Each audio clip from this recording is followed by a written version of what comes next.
El taller de alfabetización digital, en conjunto con la organización Enmarcet, en el marco de su 5º aniversario, presentan a Juan Manuel Sepúlveda Fayad con la videoconferencia denominada Voluntad Anticipada. A continuación, vamos a leer una breve reseña.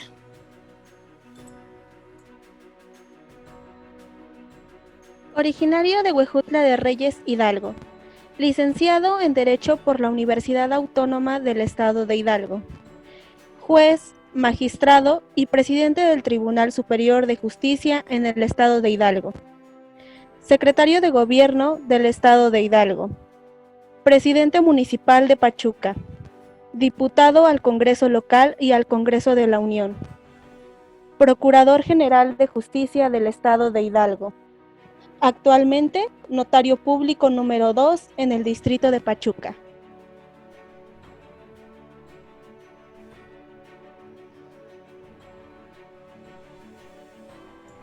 Le cedemos la palabra. Buenas tardes a todos los que nos acompañan en esta tarde, a quienes hacen posible esta participación, este poder compartir lo que en mi experiencia cotidiana como notario público me toca vivir en mi profesión, y sobre todo a los organizadores de este tipo de actividades que yo creo que son de verdadera importancia para las personas, para quienes ya somos adultos mayores.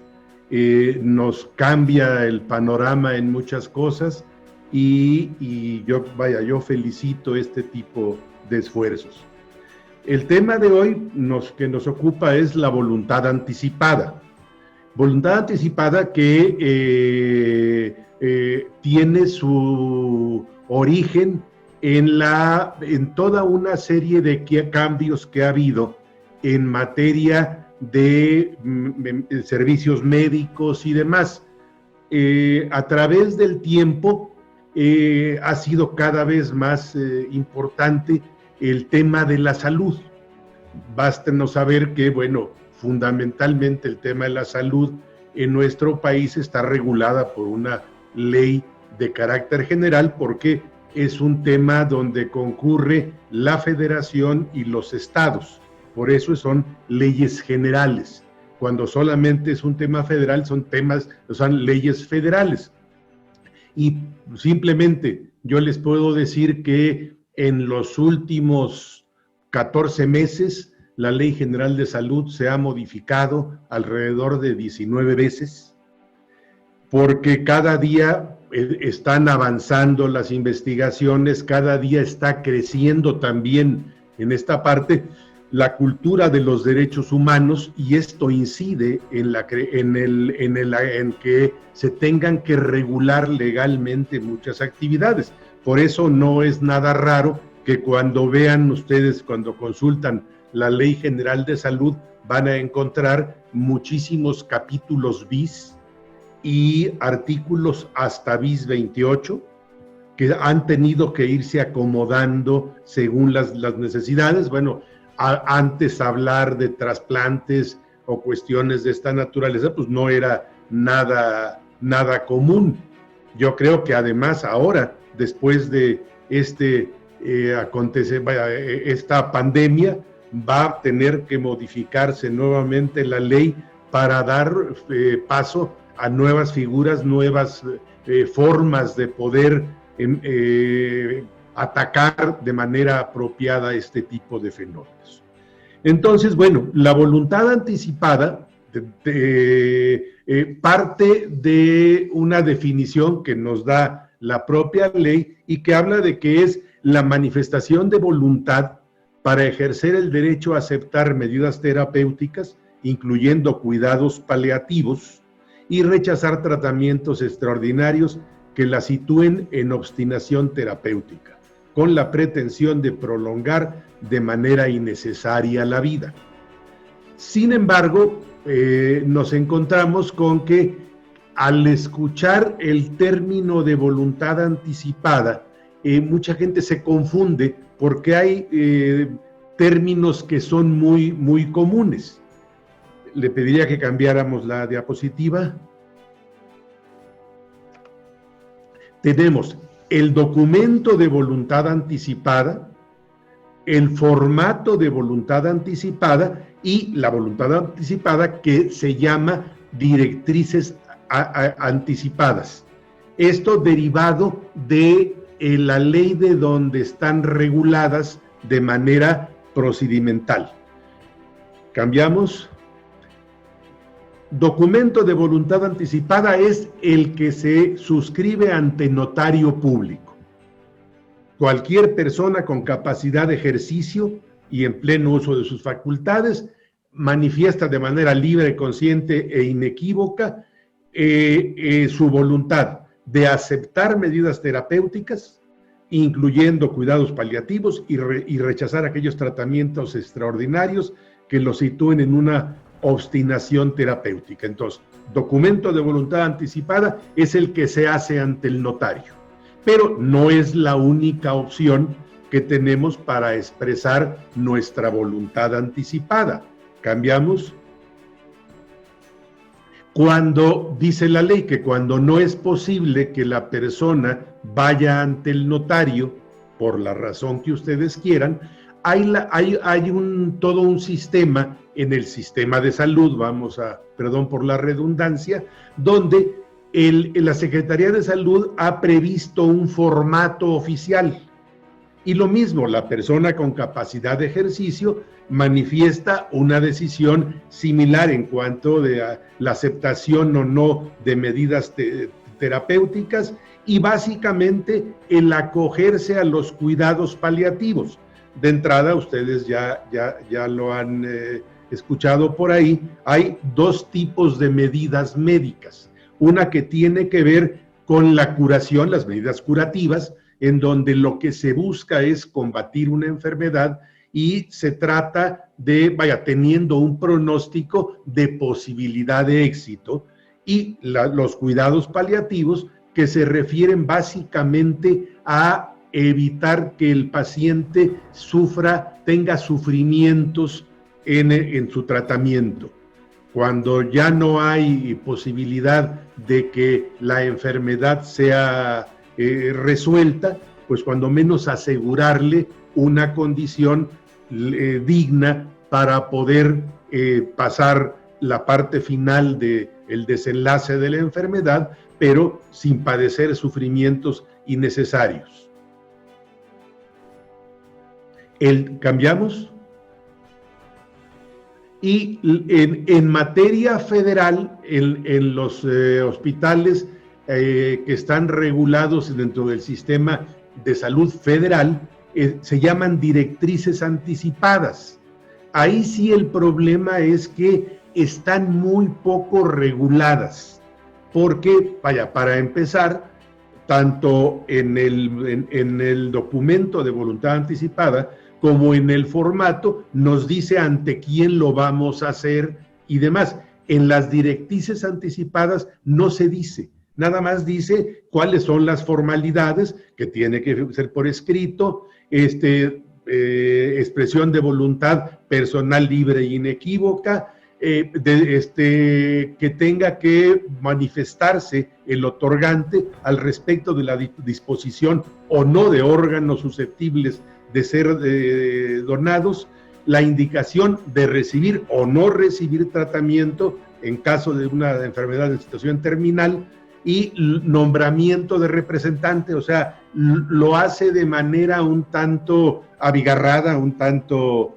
complicada, pero sobre todo el usuario pues no sabe por dónde caminar. Usualmente en los hospitales del sector salud a nivel federal hay instancias que están conectadas a través de servicio social, atentas para poder atender, pero definitivamente no porque sea yo notario, pero lo más conveniente, sí, si se puede hacer ante un notario con tiempo y demás, yo creo que es mucho más conveniente hacerlo así.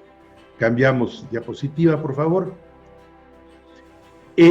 Ya volviendo ahora al documento de voluntad anticipada, el que se otorga ante notario público, ahí establecemos quiénes lo pueden otorgar.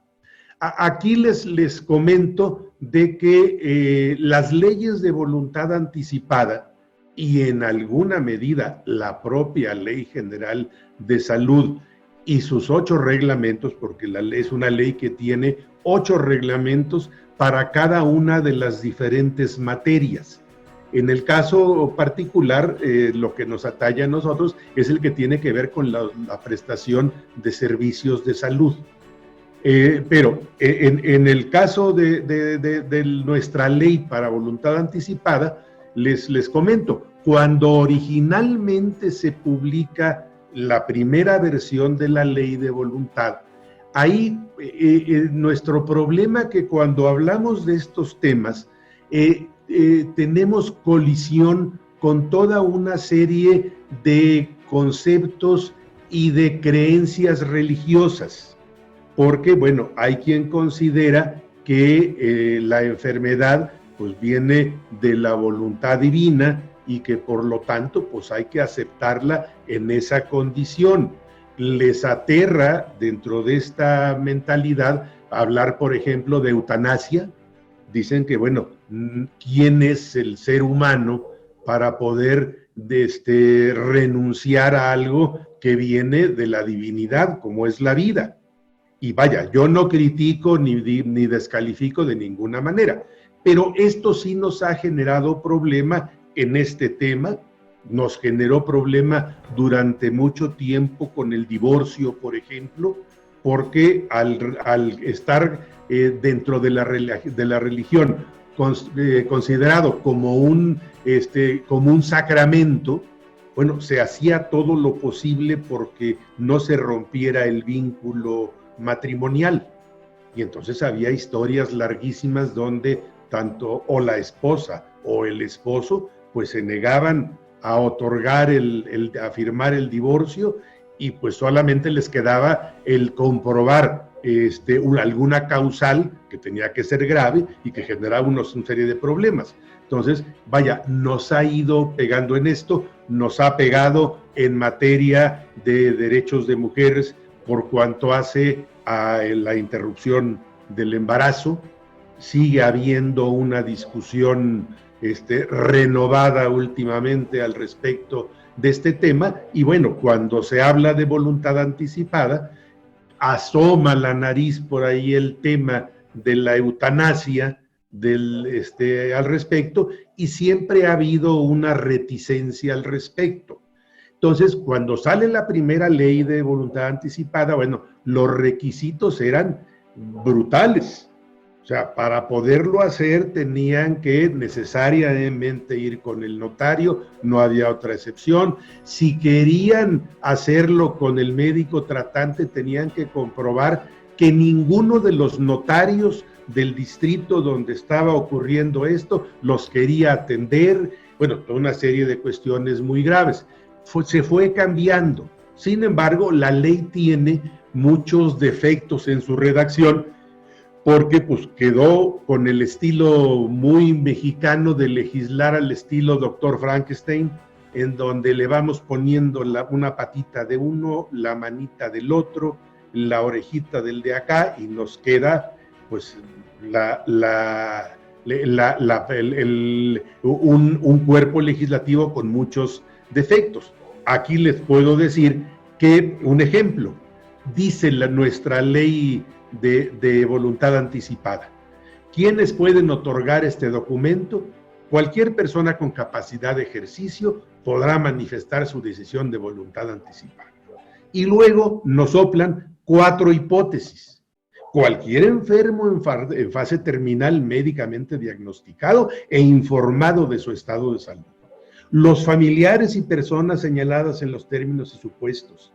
Los padres o tutores. Y al final volvemos a caer en la obviedad: toda persona sana que declare su voluntad al respecto. ¿Quiénes pueden otorgarlo? Toda persona sana que tenga capacidad jurídica y que manifieste su voluntad, exclusivamente. Pero hay muchas áreas, muchas partes en la ley que nos han quedado así tipo Frankenstein. Cambiamos.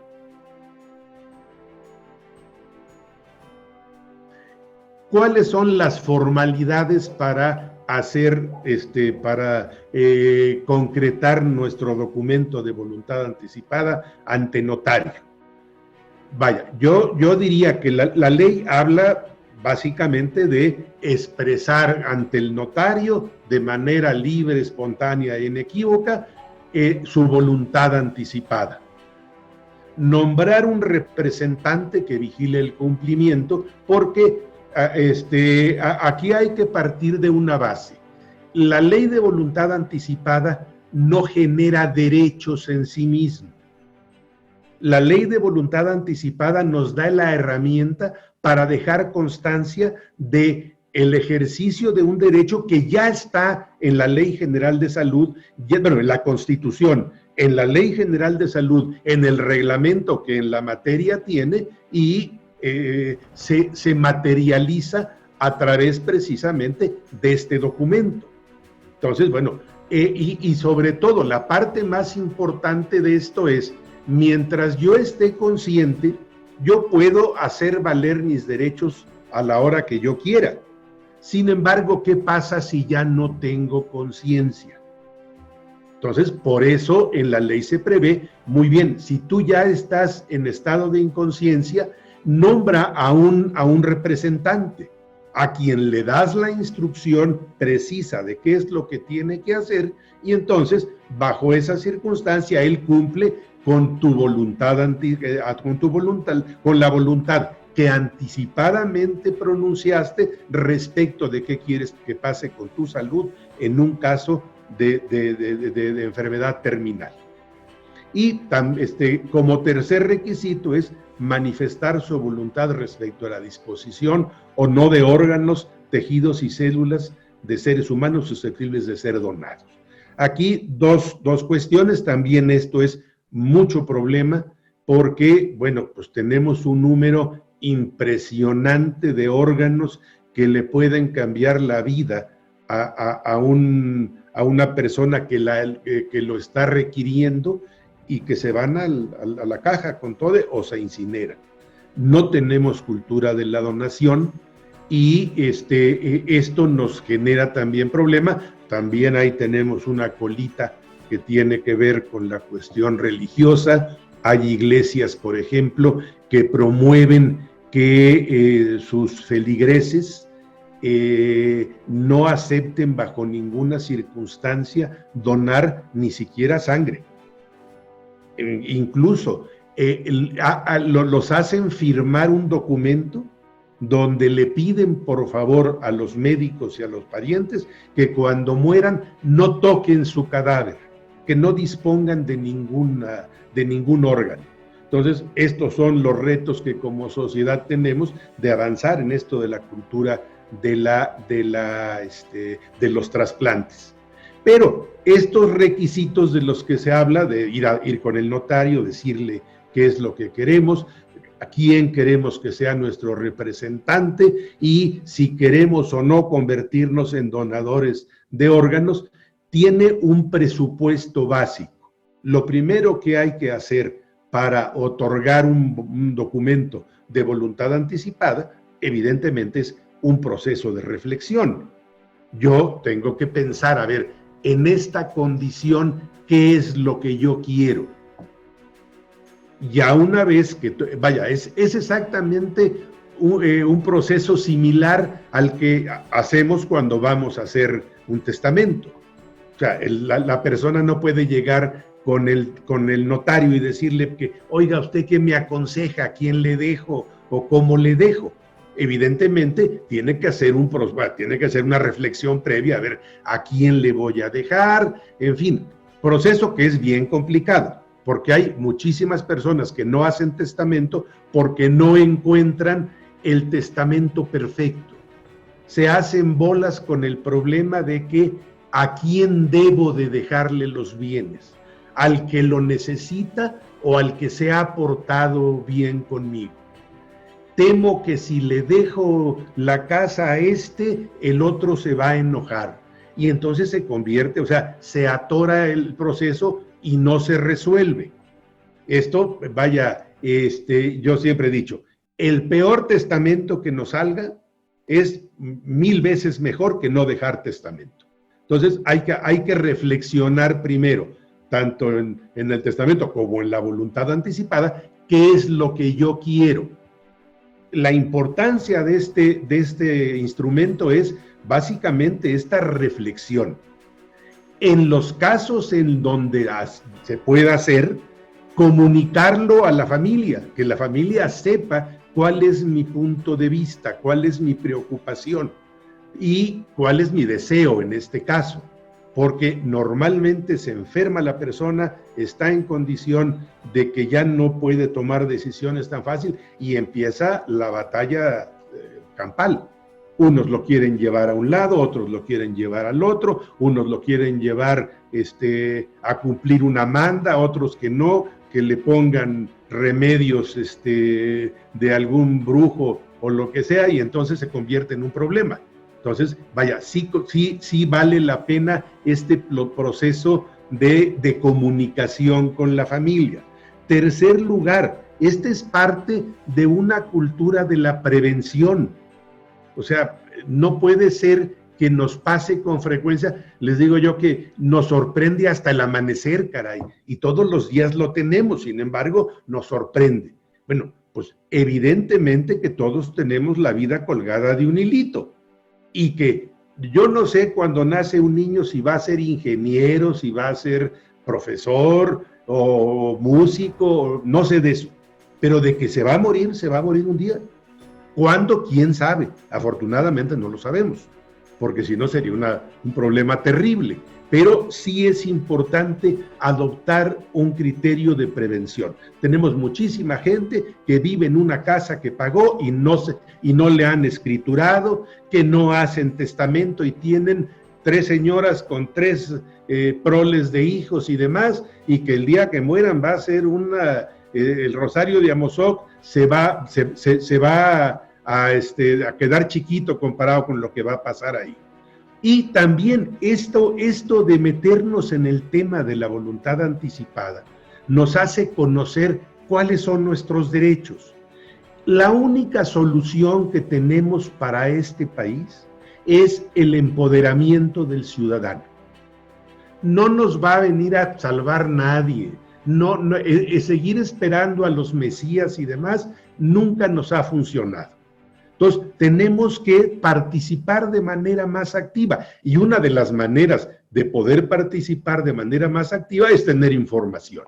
Entonces, esto de meternos a la voluntad anticipada nos permite conocer los derechos que como pacientes en general tenemos, los derechos que ya en el caso de una enfermedad en estado terminal tenemos en lo particular, y vaya, nos ayuda muchísimo a no dejar problemas.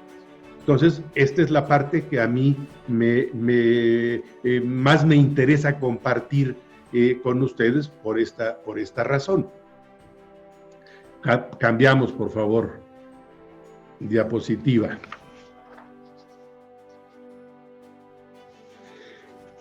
Ese representante que va a ser la persona que cuando nosotros ya no estamos en condiciones de manifestar nuestra voluntad, tiene que cumplir con determinadas obligaciones que la misma ley y el sentido común establece. Tiene que conocer, revisar y conocer las disposiciones establecidas por el signatario. A ver, ¿qué es lo que tú opinas? Si estás de acuerdo en ser donador de órganos o no, estás dispuesto, vaya, hay algo que con mucha frecuencia a la gente le espanta, que es que no lo vayan a intubar. Y lo primero que nos dicen, por favor, póngale ahí que no quiero que me intuben. Pero aquí hay un pequeño problema. La intubación no siempre es un procedimiento para prolongar la agonía de las personas. La intubación es un procedimiento que se ocupa para muchas otras cuestiones que tienen que ver con preservar la vida. Por ejemplo, alguien que tiene que ser sometido a una operación de urgencia sin que tenga el ayuno correspondiente y demás, tienen que intubarlo para evitar que se vaya a broncoaspirar, que le llaman. Digo, no es mi materia, pero entiendo que puede ser que el contenido que tiene en el estómago, a la hora de que se regresa, se va a las vías respiratorias y puede morir como consecuencia de esto. Entonces, vaya, hay que saberle un poquito, hay que averiguar estas cuestiones para no incurrir en ninguna barbaridad. Y esa es obligación del notario. Normalmente nosotros, cuando la persona está sujeta a un tratamiento, nos comunicamos con el médico tratante para efecto de que nos diga la particularidad de la enfermedad que el que va a dictar su voluntad anticipada tiene en lo particular para preverlo en las previsiones que se van a establecer en ese sentido. Cuando vean la ley de voluntad anticipada van a encontrarse que una tercera obligación del representante es defender el documento formato de voluntad anticipada en juicio o fuera de él. Digo, esto es una hipótesis muy, muy complicada. Estamos hablando que cuando el objetivo fundamental se habla en enfermedades de carácter terminal, no van a alcanzar a hacer un juicio, ni va a tener que contestar una demanda en lo más mínimo, pero pues, así lo quisieron poner en la ley, pues así lo dejamos, total. Finalmente es conocer cuáles las disposiciones, la voluntad del otorgante y estar pendiente cuando él no pueda,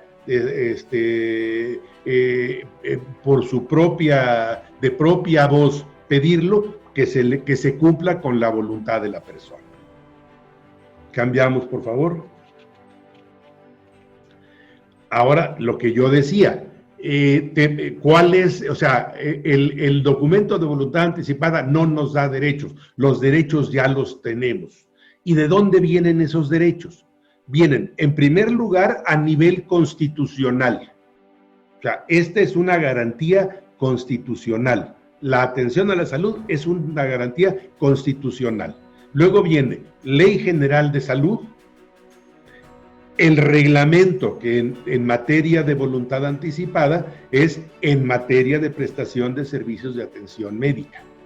Y en el último lugar ponemos Ley de Voluntad Anticipada porque solamente nos dice cómo le vamos a hacer para decirlo de la manera correcta. Pero son derechos que ya la persona tiene. Cambiamos, por favor.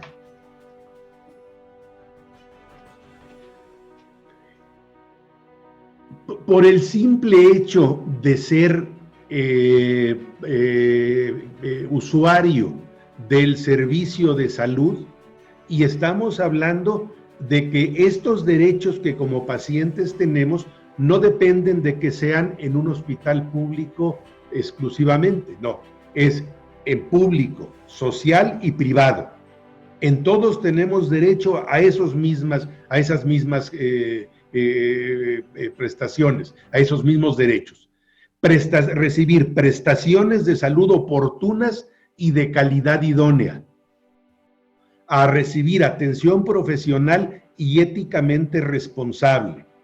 Trato respetuoso y digno de los profesionales, técnicos y auxiliares. No solamente los médicos, hasta las afanadoras. Obtener información y orientación suficiente. Es no solamente la pura información, no es que me des información, tiene que ser información y orientación, o sea, darle sentido a la información que tienen, porque los médicos, como también los abogados caemos en esto, podemos decir cosas que no nos entiende nadie, parecerían así como crípticas, ¿no? Entonces, tiene usted este mal, híjole, ¿qué cosa es esto? En fin, no, tiene que ser, esta información tiene que tener orientación y tiene que ser suficiente, clara, oportuna y veraz respecto de su salud y los riesgos y alternativas de los procedimientos diagnósticos, terapéuticos y quirúrgicos que se le indiquen o apliquen. No se preocupen si ven que está muy complicado.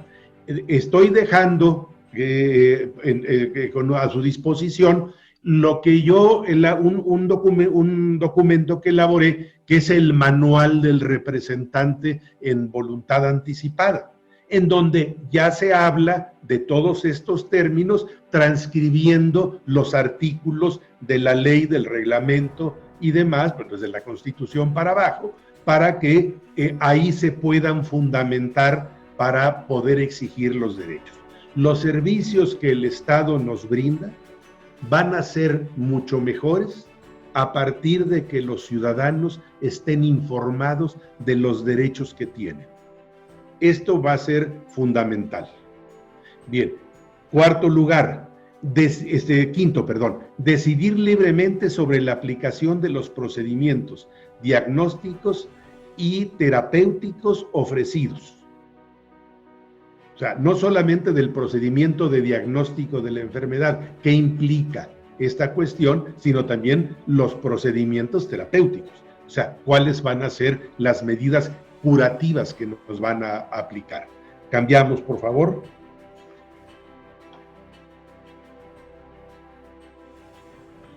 Seguimos hablando de los derechos, pero ahora tiene un capítulo nuestra Ley General de Salud para los enfermos en situación terminal, que atiende ya particularidades en lo concreto.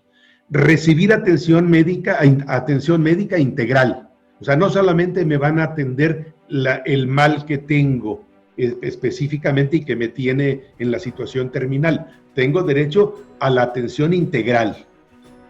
Ingresar a las instituciones de salud cuando requiera atención médica o dejarlo. O sea, no me pueden tener a fuerza en un hospitalizado contra mi voluntad. Recibir un trato digno, respetuoso y profesional, procurando preservar, no la vida, la calidad de vida. Esto es bien importante. Recibir información clara, oportuna y suficiente sobre las condiciones y efectos de su enfermedad y los tipos de tratamientos por los cuales puede optar según la enfermedad que padezca. Dar su consentimiento informado por escrito para la aplicación o no de tratamientos, medicamentos y cuidados paliativos adecuados a su enfermedad, necesidades y calidad de vida. ¿Cambiamos? Solicitar al médico que le administre medicamentos que mitiguen el dolor. Ese es un derecho que el usuario del servicio de salud, no solamente el paciente, porque puede ser que el usuario sea impaciente. Normalmente la gente se pone de mal humor cuando tiene problemas de esta gravedad. Renunciar, abandonar o negarse en cualquier momento a recibir o continuar el tratamiento que considere extraordinario. Puede decir, yo no me quiero someter a quimios, yo no me quiero meter a radioterapia, en fin, a lo que decida, su vida, ahora sí que es su vida.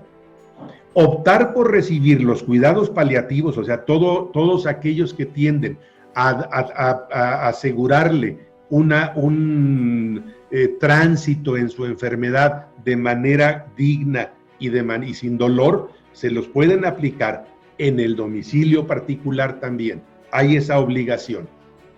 Viene el derecho que le da margen al documento de voluntad anticipada, al formato y a las directrices, que es designar a algún familiar, representante legal o a una persona de su confianza, para el caso que en el avance de la enfermedad esté impedido expresar su voluntad, lo haga en su representación.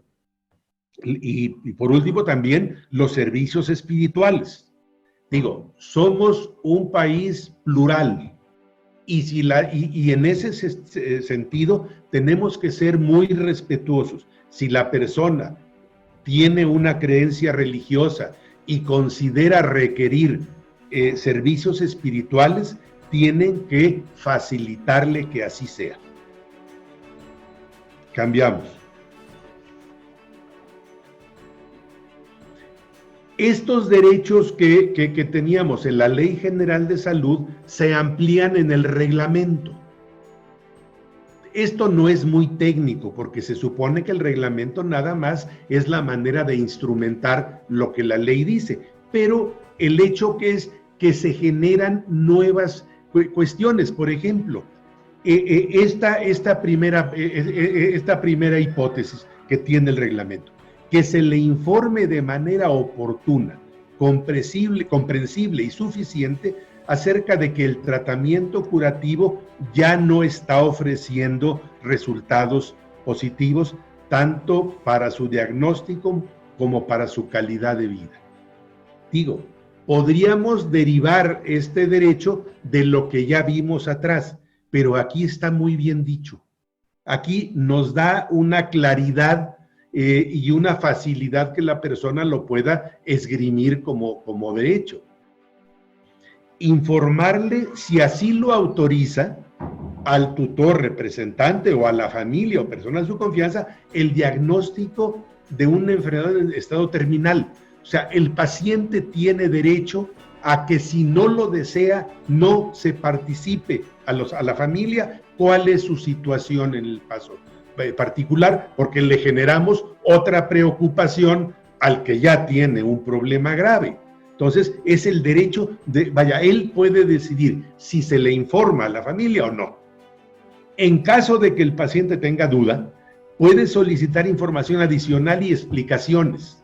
O sea, no es nada más de que llegó, le dictó la conferencia o le dijo el diagnóstico así nada más y se tiene que quedar callado. No, si tiene dudas, puede pedir información adicional y explicaciones y tienen que serle proporcionadas.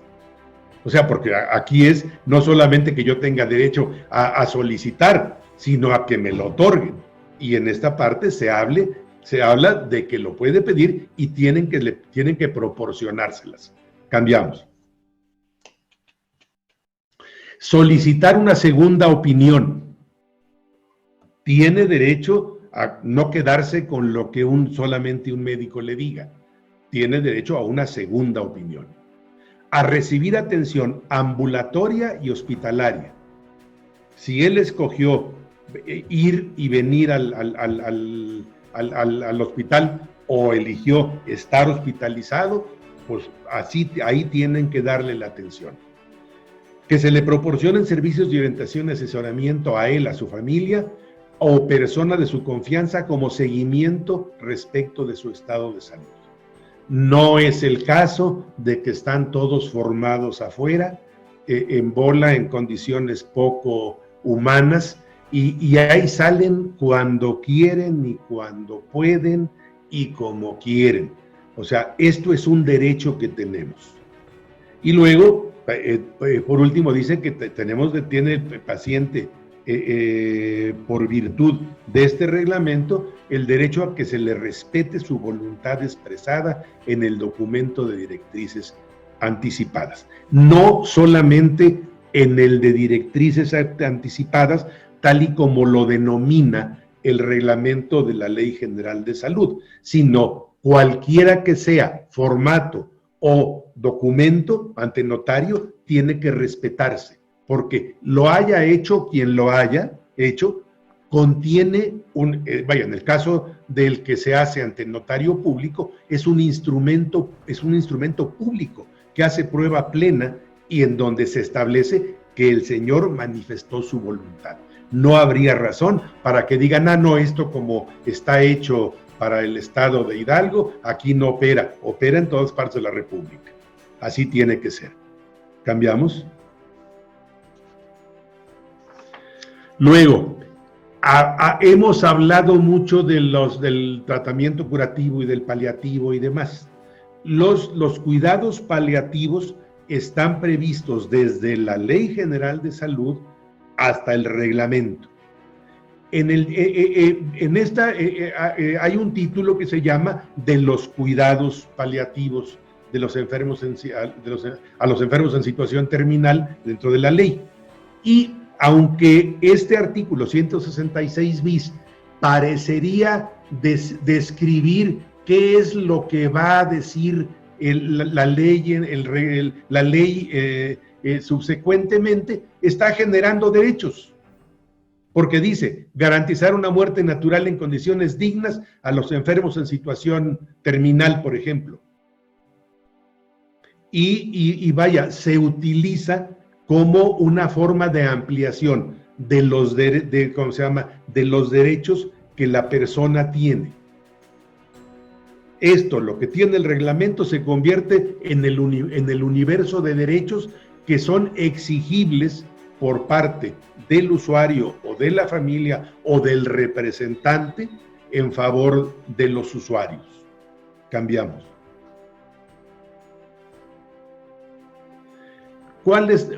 El reglamento ya nos dice cuáles son los objetivos de los cuidados paliativos. Proporcionar bienestar y una calidad de vida digna hasta el momento de su muerte. Prevenir posibles acciones y conductas que tengan como consecuencia el abandono u obstinación terapéutica, así como la aplicación de medios extraordinarios, respetando en todo momento la dignidad de la persona. Quienes son usuarios de los servicios de salud públicos padecen menos riesgo de la obstinación terapéutica, pero los que utilizan los servicios de instituciones privadas sí tienen mucho más problema ahí, porque ahí sí, a veces la idea no es tanto desde el punto de vista médico, sino desde el punto de vista económico, desde el punto de vista negocio. Proporcionar es el tercero de los objetivos de los cuidados paliativos, según se establece en el reglamento de la Ley General de Salud, es proporcionar alivio del dolor y otros síntomas severos asociados a las enfermedades en estado terminal. Establecer los protocolos de tratamiento que se proporcionen a los enfermos en situación terminal a través de cuidados paliativos a fin de que no se interfiera con el proceso natural de muerte. Proporcionar al enfermo en situación terminal los apoyos físicos, psicológicos, sociales y espirituales que se requieran a fin de brindarle la mejor calidad de vida posible. Y dar apoyo a la familia, a la persona de su confianza para ayudarla a sobrellevar la enfermedad del paciente y en su caso el duelo. O sea, la obligación del sector salud no termina en el lamentable caso del fallecimiento del paciente. La familia tiene derecho a este apoyo, en el caso particular, hasta para poder superar el proceso de duelo. Cambiamos. Aquí, uno de las cuestiones que más problema causan es cuando se diagnostica muerte cerebral, que es muerte encefálica, así lo define la Ley General de Salud. Lo mismo que el paro cardíaco irreversible. La gente, en primer lugar, maneja a veces la idea de que no hay que adelantarse porque me están diciendo que tiene muerte encefálica, pero pues a lo mejor están equivocados y demás. En primer lugar, esta Ley General de Salud establece cuáles son las condiciones médicas para que se dictamine la muerte encefálica. Tiene que haber ausencia completa y permanente de conciencia, ausencia permanente de respiración espontánea. Ahí ya hablamos de que está conectado al respirador. Ausencia de reflejos del tallo cerebral manifestado por arreflexia pupilar, o sea, no tiene el reflejo pupilar, le ponen luz y se mantiene fijo el iris, no se cierra. Ausencia de movimientos oculares, o sea, no sigue el movimiento, le ponen el dedo enfrente y aunque tiene los ojos abiertos, no mueve los globos oculares. Y ausencia de respuesta a estímulos nociorreceptivos, calor, dolor, cualquiera de ellos. Pero esto es lo positivo. También tiene que establecerse para este diagnóstico el que se descarte que dichos signos sean producto de intoxicación aguda por narcóticos, sedantes, barbitúricos o sustancias neurotrópicas. Cambiamos. Estos son los parámetros que tienen que establecerse, pero los clínicos de la muerte encefálica deberán corroborarse a través de las siguientes pruebas. Un electroencefalograma que demuestre movimiento recto, ausencia total de actividad eléctrica, corroborado por un médico especialista, o sea, no solamente que lo diga el aparato, sino que ese diagnóstico sea interpretado por un especialista. Y cualquier otro estudio de gabinete que demuestre en forma documental la ausencia permanente de flujo encefálico arterial.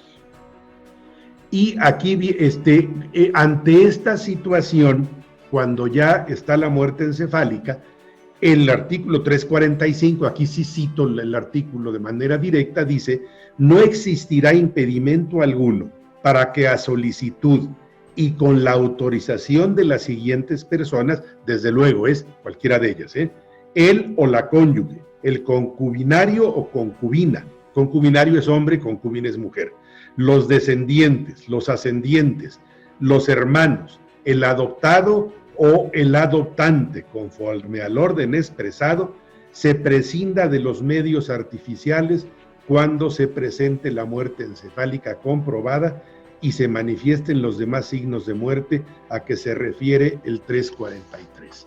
Esto da origen a verdaderas tragedias, porque están los hijos alrededor del enfermo y pues, los hijos tienen formaciones diferentes. Entonces hay quien, cuando les pregunta el médico que si autorizarían la desconexión del papá, la mamá, el abuelo, viene una parte que dice no. De ninguna manera. Hay que esperar a lo que Dios diga. Hay quien dice, espérame tantito, ya mi mamá ya se está llagando. O sea, tanto tiempo de estar en la misma posición ya tiene problema y está comprobado que no va a ser así. Y empieza la discusión. Es que si tú lo autorizas, entonces estás autorizando que maten a mi mamá. Y son verdaderos problemas que a veces perduran por muchos años. ¿Qué pasa si en nuestro documento de voluntad anticipada decimos qué es lo que queremos que hagan? Y entonces yo digo, si estoy en caso de muerte encefálica o de paro cardiorrespiratorio irreversible, yo les pido que me desconecten. Ahí se acabó la discusión. Ya no es a ver qué opinan los hijos y que muchas veces los hijos opinan en relación directa al cargo de conciencia de lo mal que se portaron en vida del papá o de la mamá. Y entonces quieren ganar la gloria defendiendo hasta el último momento. Entonces, pueden arreglarse muchos problemas muy graves si ponemos en la voluntad anticipada una disposición de esta naturaleza. Espero no haberlos atropellado tanto con la exposición, pero yo espero que en la sesión de preguntas y respuestas podamos encauzar la plática por los temas que a ustedes les interesan y en la medida que yo puedo, con mucho gusto lo trataré de resolver. Gracias a la licenciada Sepúlveda por esta ponencia. Me gustaría terminar esta conferencia con una frase: es muy importante vivir tu vida con dignidad, pero más importante ofrecer la posibilidad de tener una muerte digna. Es un derecho tuyo y brinda paz a tus seres queridos. Protege tu voluntad. Un aplauso ahora sí virtual al licenciado. Me gustaría brindarle la palabra a la maestra Marisela Hernández. Le estoy activando su audio para que pueda brindarnos unas palabras. Una disculpa, estos problemas técnicos que uno desconoce. Bueno, les quiero agradecer a todos y a todas la presencia en esta conferencia tan importante para nosotros que se realiza en el marco del 5º aniversario de nuestra organización llamada Hermaset. El MARCED es una organización sin fines de lucro que tiene como objetivo la difusión de los derechos de las personas mayores. Y entre esos derechos está la ley de voluntad anticipada, que ya claramente el licenciado ha platicado sobre ella. Yo nada más quisiera agradecer de verdad a la doctora Claudia Alcalá y su equipo, y al licenciado Juan Manuel Sepúlveda, titular de la notaría número 2, ese apoyo que nos están dando, porque no solamente es importante por nuestra celebración, sino es importante por la difusión que de ella se tenga. Esta ley data de 2011 para acá, son 9 años en donde la gente casi no la conoce. Y es muy importante decirles y señalarles que no es nada más una ley para las personas mayores, es una ley para todas las personas que sean mayores de 18 años, porque, bueno, en la vida no nos garantiza nada absolutamente, que no vayamos a tener un accidente desafortunadamente, o que estemos en alguna condición de alguna enfermedad de tipo terminal. Entonces, sí quisiera que ustedes, los que estuvieron presentes en esta ocasión, fueran inclusive difusores de esa misma ley con sus familiares, con sus amigos, porque creo yo que, decía ya con mucha razón el licenciado, necesitamos conocer nuestros derechos. Y este es un derecho muy importante. Vamos a ahorrarles problemas, sentimientos de culpa a la familia cuando nosotros determinamos con anticipación qué queremos, qué deseamos que se haga con nosotros cuando nosotros estemos incapacitados para decidir.